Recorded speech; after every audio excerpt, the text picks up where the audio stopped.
Good day, everyone. I'm Carlangela Pibanzuelo, an artist. But first, I'd like to extend my heartfelt thanks to the organizers for inviting me as your guest speaker today. It's truly an honor. I'm excited to share insights on thriving as an art freelancer, understanding personal acceleration, and engage in meaningful discussions with all of you. So let's begin.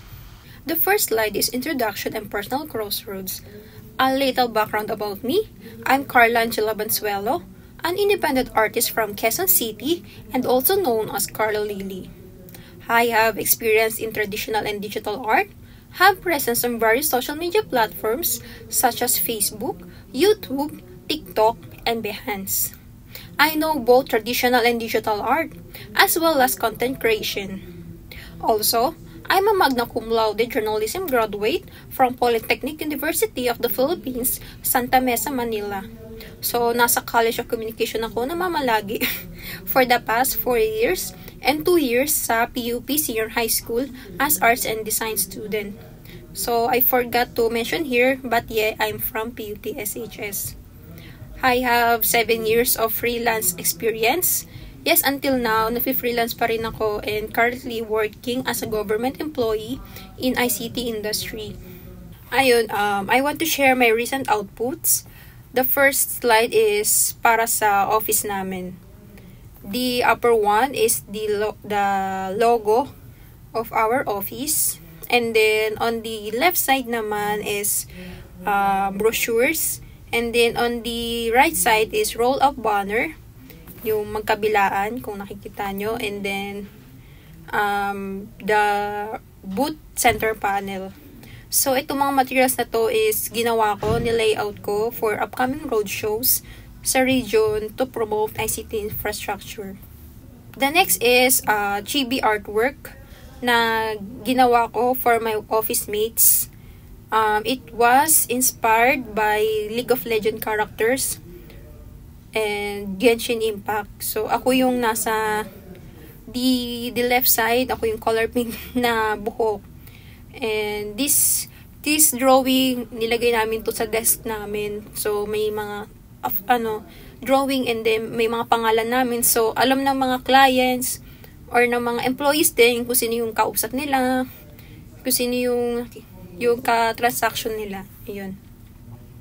Kasi, uso yun sa government na para kilala kung sino yung kausap nila, di ba? Para alam nila kung ano yung pangalan.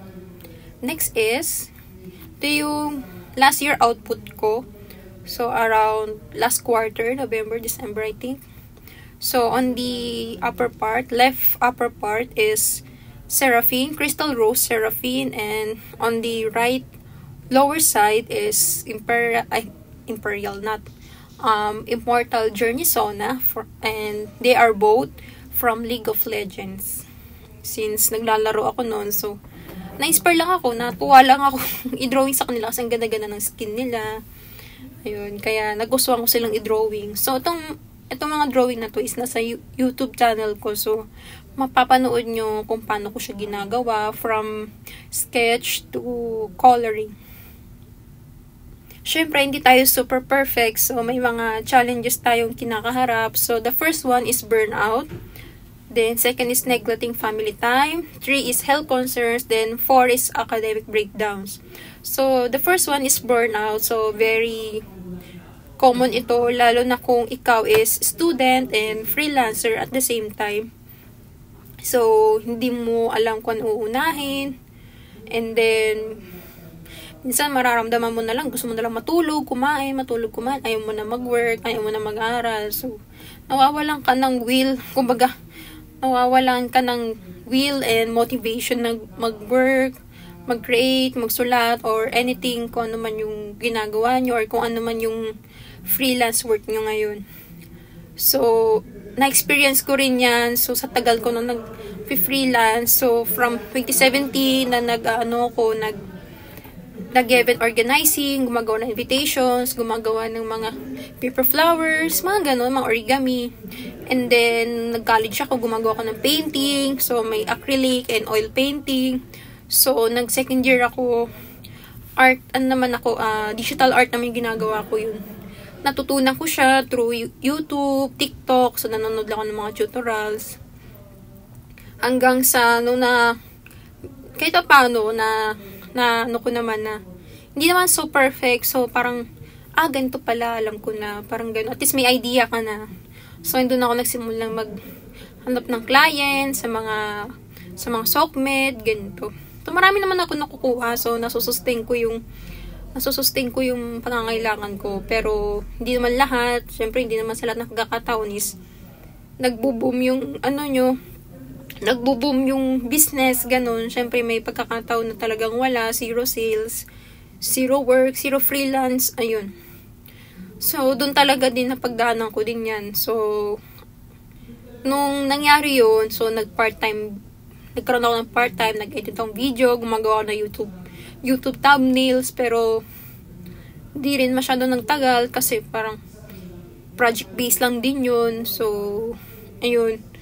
Doon din ako na-burn out. Siguro sa sobrang tagal ko na nag-freelance, parang sobrang parang yung the urge na kumita talaga ako, napababayaan ko sarili ko. Parang mentally speaking, parang pagod na ako, ayoko na mag-isip, gusto ko lang matulog, kumain. So, valid yan. Kaya kung kayo din is freelancer and student at the same time, very valid yung nararamdaman nyo. And then, number 2, neglecting family time. So, ito yung isa sa mga nagsisisi ako na hindi ko napagtuunan ng pansin before. So, ang toxic mindset ko na, ayaw ko lang yan kasi nandiyan naman sila. Pero, hindi mo mababawi na yung time eh. Baka sa huli magsisi tayo, sana napagtuunan ko sila ng pansin, napagtuunan ko sila ng time, napaglanan ko sila ng time. So, ayun. Yun yung mga naging challenges. Then, third is health concern. So, ayun. Isa to sa mga naging challenges ko din. So, imagine from before lockdown, pero pandemic na to eh. Before lockdown siya, I'm 57 kilos. And then, nung around 2021, medyo nagli-lift na rin yung lockdown. So, 47 ako. So, imagine 10 kilos yung binawas ko. So, sobrang urge ko magkaroon ng pera. At saka sobrang studios. Sobrang tutok ko din sa academic ko. Sobrang sobrang nangayayat talaga ako. Kasi isang beses lang ako kumakain, 2 beses lang kumakain. Napapabayaan ko sarili ko, ayun. Kaya mahalaga pa rin talaga yung kumakain 3 beses sa isang araw kasi kailangan nyo yun. Kasi yung katawan and utak nyo yung puhunan nyo. So, wag nyo silang papabayaan. The 4th is academic breakdown. So, ito talaga yung muntikan na ako malaglag. Honestly, muntik na ako malaglag as magna cum laude. Actually, di ko pa alam na magna cum laude ako. Basta, alam kong nasa Latin honors ako nun.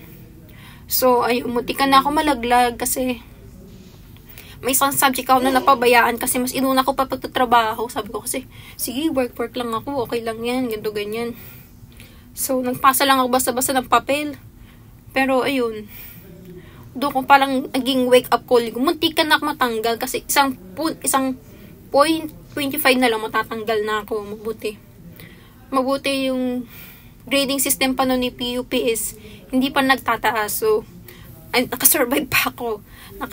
Yun na yung, kumbaga, binigyan ako ng last chance na magbago. So, ayun. Before graduation, I think it's 3rd year ata yung muntik na ako malaglag. So, nung 4th year ako talagang pinagtunan ko na ng pansin yung academic ko.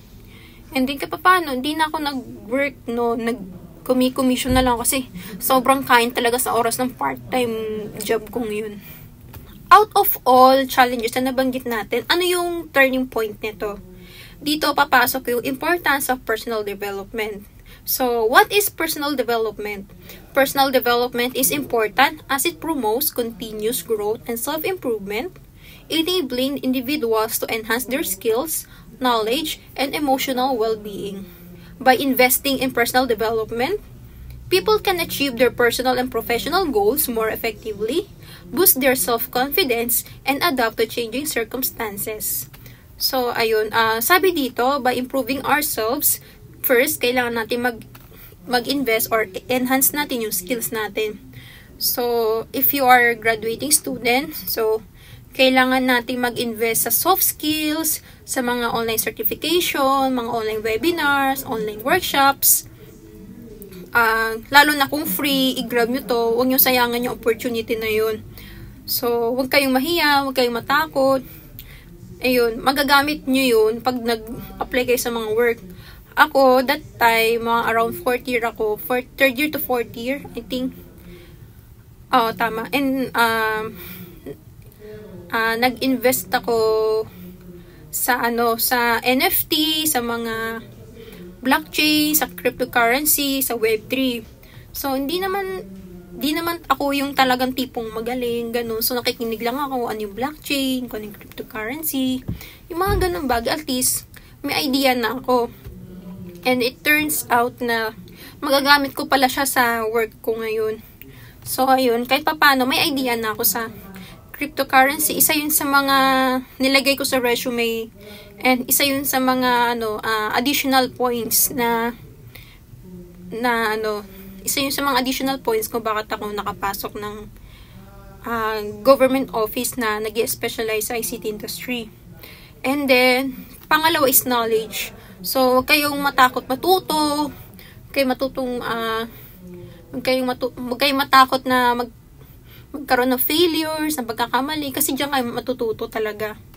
So, ayun, hindi lang about journalism yung pinag-aaralan ko, so may ibang bagay pa akong gusto matutunan, kasi who knows, diba? Hindi mo alam na magagamit mo pala siya in the future. So, invest ka lang sa pagbabasa, sa yung mga alam mong magagamit mo siya sa work, sa pag-apply ng trabaho, ayun, ganun yung ginagawa ko. So, nagtitake ako ng risk, hindi ako natatakot talaga. So, kung kailan kong kapalan ng mukha ko, kakapalan ko talaga. Mga ganung bagay. And then, lastly is emotional well-being. So, ito talaga yung pinaka-importante sa lahat, yung emotional well-being. Walang silbi yung pag-i-invest mo sa skill, sa knowledge, kung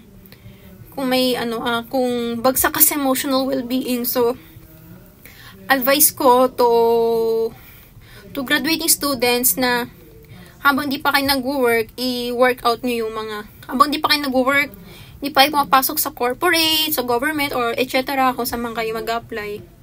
My advice is, i-workout nyo yung emotional health nyo. Kasi, kasi mahirap yung yung papasok sa trabaho na parang may emotional baggages ka pa. So, ayun, makaka-apekto talaga yun sa work. So, kung may mga emotional baggages ka through the years, mo na yun, isantabi mo na yun, iwanan mo na, kumbaga, move on ka na, ganun. Pero, syempre, may mga tao na hindi naman agad-agad nakaka-move on. So, I advise talaga na kailangan mong i-workout mo din yun, yung mga ganung bagay. Ayun, sabi dun by investing in personal development. So, ayun, kung talagang nagawa mo yung tatlo, skills, knowledge, and emotional well-being, if na-workout mo lahat yan, ma-achieve mo na yung personal and professional goals mo more effectively. So, hindi ka na hirap, hindi ka na kasi workout mo na yung sarili mo na kahit pa paano, hindi naman yung sobrang yung parang madali, okay na ako, best na ako, ganito, ganyan, okay na ako. Hindi. Syempre yan, little by little yan, huwag yung mamadaliin. Mag-discuss natin yung later, pero, ayun nga, balik tayo doon, ayun, mabuboost din yung self-confidence natin. Syempre, if na-workout natin yung sarili natin, matututo na tayong mag-ayos, diba? Ako dati, pa ako na parang feeling ko, parang ko, hindi bagay sa akin ganito, hindi bagay sa akin mag-ayos. Pero nung nagka-work na ako, syempre, kailangan ko din mag-ayos, kailangan ko din mag-invest for myself, self-care. Ayun, tapos dun kahit paano, nagkakaroon ako ng self-confidence. Kung dati hindi ako nag-heels, Kung dati hindi ako nag-heels, ngayon nag-heels na ako. Yung mga ganun bagay, mga small things. Small things make big difference nga, ika nga.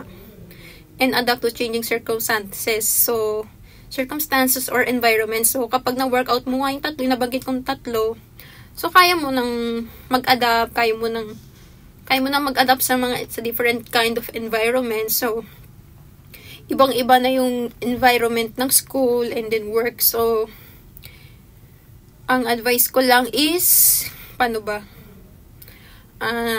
Basta yun, yung advice ko is, talagang kailangan mo mag-invest sa emotional well-being para prepared ka. Kumbaga, prepared ka sa corporate world, government world, or etc. Yun. Alam mo na kung paano makipag-deal sa ganitong bagay, sa ganito, ganyan. So, ayun, hindi ka nahirap. So, ayun, in order to enhance our personal development, we need to cultivate our growth mindset. Sabi dito, personal development as a continuous journey, not a race. The concept of personal development as a continuous journey, rather than a race, emphasizes the ongoing nature of self-improvement and growth. It recognizes that personal development is not about reaching a final destination or achieving quick results, but about embracing a lifelong process of learning, self-reflection, and adaptation. Kaya sabi nga ng Bini, ang buhay ay hindi karera.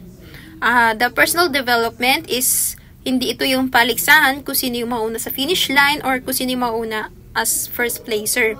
Ito yung process ng self-learning, ng self-reflection, and adaptation sa environment and circumstances. Isipin nyo yung metamorphosis of a butterfly.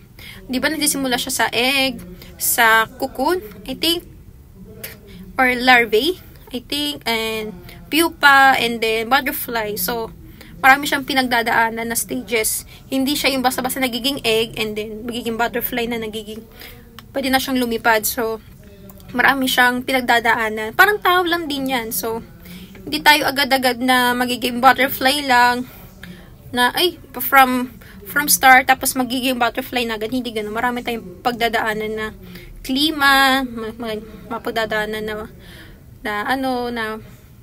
mistakes, marami din tayong mapagdadaanan na marami tayong mapagdadaanan na paghihirap, ayun. Kung ang butterfly, marami pinagdadaanan na tag-init, na taglamig, 'di ba? Tag-ulan, o whatsoever. Tayo rin ganun. So, maraming changes sa buhay natin na hindi kontrolado. So, ayun, we need to accept failures, mistakes. Syempre, hindi tayo matututo kung hindi tayo magkakamali. So, always take risk. Huwag kayong matakot na magti-take ng risk. Kasi, di ba, hindi nyo malalaman na, ay, kaya ko pala mag-excel sa ganito, ay, kaya ko naman pala. So, at least, hindi ka na matatakot na gawin yung bagay na yun. Hindi ka na matatakot na harapin yung ganong challenges. Kasi napagdaanan mo na, kaya mo na siyang alam mo na kung paano mo malalampasan yun, alam mo na kung paano makipag-deal sa problem na yun, sa challenges na yun. Ayun, out of all challenge na napagdaanan ko, ng mga breakdowns ko, mga ganon, ito yung mga naging best buddies ko throughout the years na nag-freelance ako, nagpa-part-time ako, and student ako at the same time. The first is online gaming. So, nung college ako, naglalaro ko ng Call of Duty Mobile, ng Mobile Legends, ng League of Legends Wild Rift, tapos Apex Legends, I think, yung mobile version niya. Marami pa akong nalaro na the games, na online games, phone game siya, pero yung tatlong nabanggit kong una, yung pinaka naging sandigan ko throughout the years. Natuto akong magkaroon ng decision-making skills, ng strategy. Dito na yun yung pag-i-strategize ko sa mga bagay-bagay. Tapos, dito ako natuto ng leadership skills. Ayun, so, kung paano ka magko-command sa mga kakampi mo, ganun, na iba-iba kayo ng skills, ng knowledge, ng kakayahan. So, dito talaga na-test yung kung paano ako makipag-deal sa tao. And then, second is watching vlogs. Syempre, nabanggit ko naman na dito ako natuto drawing, nanood lang ako ng art tutorials, mga art vlogs, ng mga sikat na artist, ganun. Yun. Tapos next is joining organizations. Ayun. During college days, I joined publication, The Communicator, yung pangalan niya. So, doon ako natuto na, kumbaga, maglakad ng malayo. Dito ako natuto magsulat. Talagang lahat, all around ako. Maggawa ng pubmas, mag-drawing. Lahat talaga natutunan ko sa pag-join ng school publication.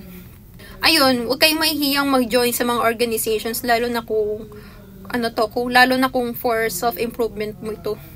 Isa to sa magiging factors sa corporate world. Isa to sa mga naging kalakasan ko din. Lalo na't nasa yung name ko is nasa editorial board ako. At least alam na nila yung kakayahan ko as a leader, ganun. Pero syempre, hindi naman ako perfect na leader. So, may mga times na nagkakamali ako, ayun.